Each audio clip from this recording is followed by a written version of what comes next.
ល្អយើងនឹងទៅដល់តក្រាបបង្គំទូលថ្វាយព្រះករុណាជាអង្គចាស់ជីវិតលើត្បូង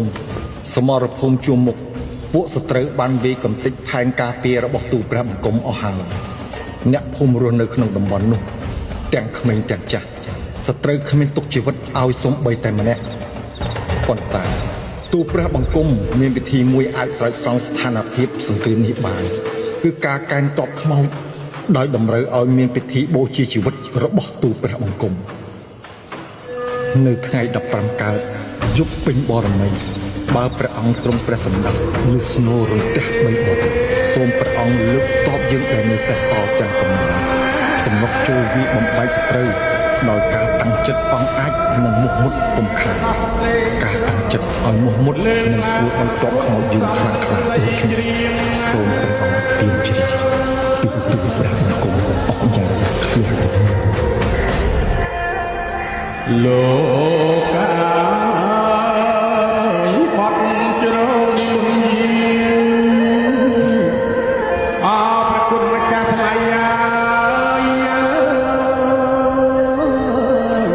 យាងអស់លោកគ្រូលោកគ្រូធំ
លើកឡើងប្រគំសំនឹងសម្ដីជ្រៀង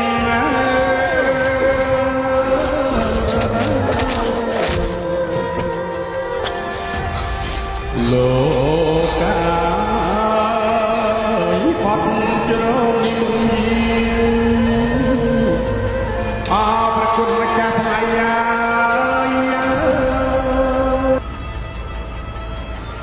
បញ្ជូនឆ្លើយសឹកទាំងអស់ចូលគុកធំ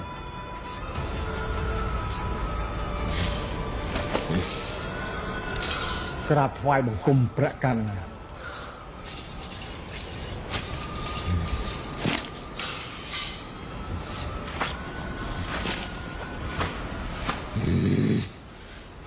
អាយមើលស្អីឆាប់ដើរទៅមុខឲ្យលឿនលោកពិតជាគោរពពាក្យសន្យាមែនក្រាបទូលព្រះអង្គទូលបង្គំមិនអាចឲ្យព្រះអង្គយាងជិញ្ច្បាំងតែអង្គឯងនោះទេទូលបង្គំទាំងអស់គ្នាប្រកាសជាមកការពារព្រះអង្គនិងសុខសន្តិភាពរបស់ប្រជាជនទូទាំងនគរយើងពិតជាមានមោទនភាពណាស់ដែលមានមន្ត្រីស្មោះត្រង់និងមេទ័ពអង្គអាចដូចជារូបលោកក្រាបទូលព្រះអង្គនេះជាកិត្តិយសដ៏ធំធេងណាស់សម្រាប់ទូលបង្គំនិងក្រុមគ្រួសារដែលបានពលីជីវិតនៅក្នុងសង្គ្រាមដើម្បីប្រទេសជាតិនេះ